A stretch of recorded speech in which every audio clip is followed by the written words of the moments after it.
Welcome to Write to Publish, your go-to podcast for all things writing and publishing.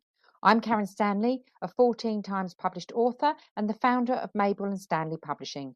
Join me as I share a multitude of tips and insights drawn from my own writing and publishing journey. We'll be hearing from some inspirational authors too, who will share their writing experiences and top tips for success. Each week, we'll learn about an aspect of writing, from composition to genre and from publishing to marketing.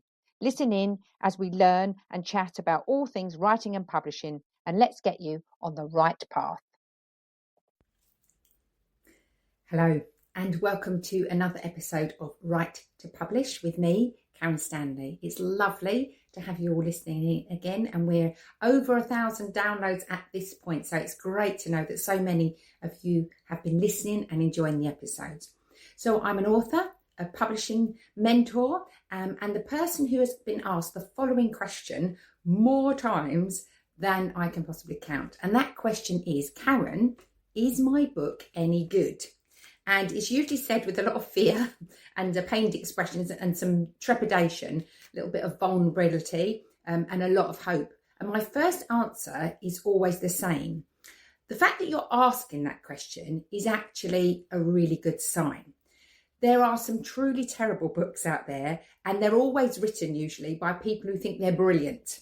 A bit of self-doubt, that usually comes from a writer who actually cares about what they're producing. So I would say don't beat yourself up if you are asking yourself this question. But caring obviously isn't enough on its own. So today we're going to talk about the real kind of practical ways that you can assess whether your book is doing what it needs to do before you go to publish, and then find out the hard way, which is not something that I want for any of you. So let's get into it. The first section that I'm going to talk about today is, do you actually know your genre? This is crucial. And this is the very first question that I ask any author who wants to know if their book is good, is what genre is it? And have you read widely in that genre? If you haven't read in your genre, then how can you write in that genre? It's kind of like trying to be a chef and not liking food. It's really, really difficult. So every genre will have its norms. So there'll be conventions, things that readers expect. And if you don't know what those are, you might have written a great book, but it might not fit anywhere. So for example, romance readers, they'll expect happily ever after, or at a minimum happily for now. If you give them a tragic ending, they're going to feel a bit cheated, regardless of how beautifully you wrote it, because they're looking for something in that book. And if they don't find it, then they're disappointed. For example, thrillers or horror readers, they want pace, they want tension from the very first chapter. And cozy mystery readers, for example, they want a specific tone. They want warm and witty, not too dark. Okay. Business books, obviously, they have their own conventions. Readers want practical takeaways. They want to feel that by the end of the book, they can do something differently. If your business book is all concept and no means of application, it won't necessarily do the job that you want it to do. So what are you going to do about it? As I said before, you read. Specifically, you read the books that your ideal reader is already reading. So the ones that have got great reviews in your genre, and you ask yourself, what are they doing that I might be missing? What are they doing well? What are they not doing so well? Okay. And it's not about copying. It's about understanding the shape of the thing you're trying to make. Going back to our cooking analogy, you follow a recipe. You're not going to copy it exactly, but you want that cake to turn out the way it's supposed to be. And then the next thing we need to talk about is, who is your reader? I mean, really, who is your reader? Very, very closely connected to genre, of course. And I mean your specific reader, not everyone. Yeah. If you try and write for everyone, you'll write for no one.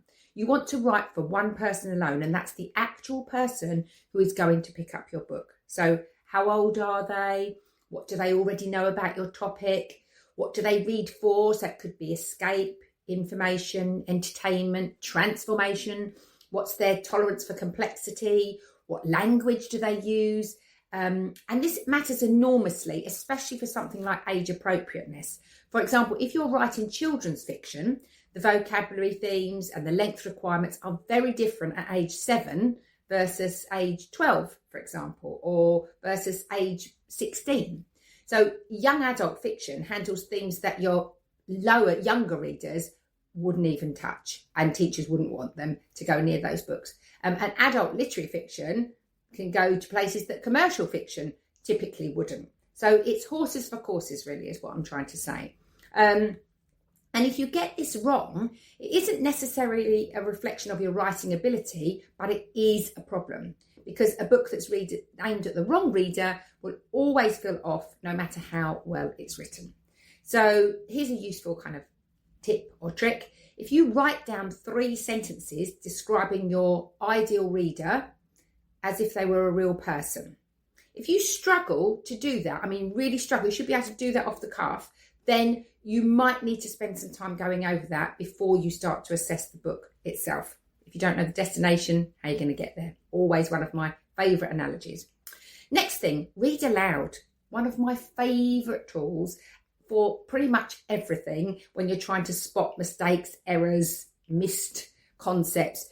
Use it without exception. If you read your book aloud, ideally all of it, at the minimum, every chapter opening, every piece of dialogue, and anywhere you've been staring at a paragraph, wondering if it's okay, your ear will catch what your eye misses every single time. So sentences that look fine on the page will reveal themselves as clunky when you read them aloud. Dialogue that kind of felt natural when you wrote it suddenly feels like something that nobody's ever actually spoken in the years of the history of being a human conversation, part of human conversation. Pacing problems will become immediately obvious. If you're bored reading it aloud, your reader's going to be bored reading it silently. Really good test. Simple, but effective. You'll also notice repetition, words that you use constantly without realising. We all have them. Actually, it's probably one of mine. But sentence structures that become rhythmically monotonous, moments where the energy drops. If you find yourself stumbling over a sentence repeatedly, then you're going to rewrite it. And the stumble is the sentence telling you something, saying, this isn't working, guys, we need to just rethink. Some authors have got text-to-speech tools for this, and you can have your computer or your phone read the manuscript back to you. Works differently to reading aloud yourself, but still incredibly useful, especially for catching missing words or phrases. The only thing I would say is do it in small chunks. If you try and do the whole lot in one go, you'll miss stuff. So it's a marathon, not a sprint, is what I'm trying to say. And next I want to talk about valid second opinions. This is a biggie. I'm going to say something slightly uncomfortable before we get into this. Your mum is going to think your book is brilliant. Your best friend is going to think your book is brilliant. Your partner is very supportive. My husband, really not a reader of chick lit, loved my books. And their opinions are almost entirely useless for this purpose. And I do say that with a lot of love. It's great that your friends, your mum, your family love it. But the people who love you cannot always give you objective feedback on your writing. They're going to soften their criticisms. They're going to emphasise the positive. They're going to leave out things that might hurt your feelings or subject them to a quiet life, in the case of my husband. It's kind, but it's not going to help you write a better book. So what you need are beta readers, and ideally people who have reason to give you their opinion, people whose opinions you trust. So people who read widely in your genre and who don't know you super well, and may have agreed to give you honest feedback rather than reassurance. Online writing communities are good for this, book clubs, writing groups. These are great places to find them. I do have friends who read for me, but they're fellow writers. So they know, gloves are off, tell me what you really think. And you've got to trust the opinion and where it comes from. So when you're asking beta readers for feedback, don't just say what you think. Ask specifically, are there any points where you lost interest? Did you feel any characters were unconvincing? Were there moments where you were confused? What did you wish you'd been, had been different? Or even specific passages where you go, that isn't really working for me. What do you think? And then crucially, you need to listen without defending. You don't have to agree with every piece of feedback. Absolutely not. But if several readers flag the same issue independently, it's something to address. A caveat to that is beware too many opinions, because then you try and satisfy everybody. Once you've gone beyond your beta readers, then professional editor, gold standard. You don't necessarily just want a proofreader, but you want someone who's going to look at it structurally, developmentally, copy and line editing. Does the story work? Does the argument hold together? Is the pacing right? Are the characters believable? A good editor is not there to rewrite your book. They're there to help you write your book better. And the investment is worth it. I don't think you should publish without an edit. And the authors I work with have had professional editing, and I wouldn't publish an unedited book, quite frankly, because it just devalues the whole process. So I'm going to give you a quick mental checklist. And these are the questions that I'd asked of any manuscript if I was editing or beta reading. So first of all, importantly, does the opening chapter make you want to read chapter 2? Not eventually, but immediately. If the answer is no, that's your starting point. Every line really earns its place by making you want to read the next line. That's the truth of it.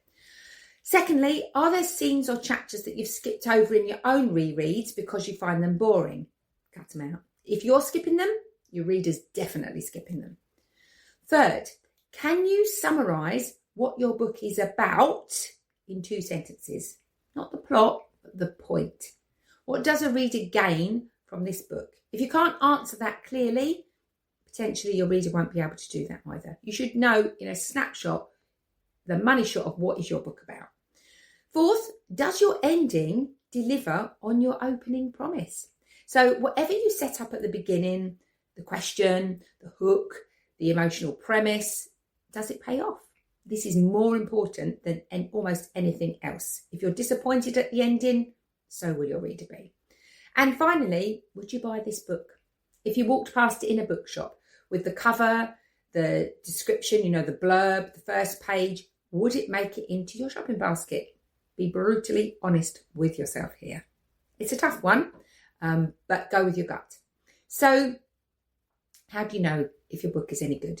You read your genre, you know your reader, you read it aloud until your throat's a bit sore, you get honest feedback from people who owe you nothing except an honest opinion and who you trust, very important, and you ask yourself the hard questions before your readers have to. You don't want your reader to be critiquing your book. You want them to be enjoying your book. The good news is that most books are fixable. Some need more work than others, and almost every manuscript I've seen has potential.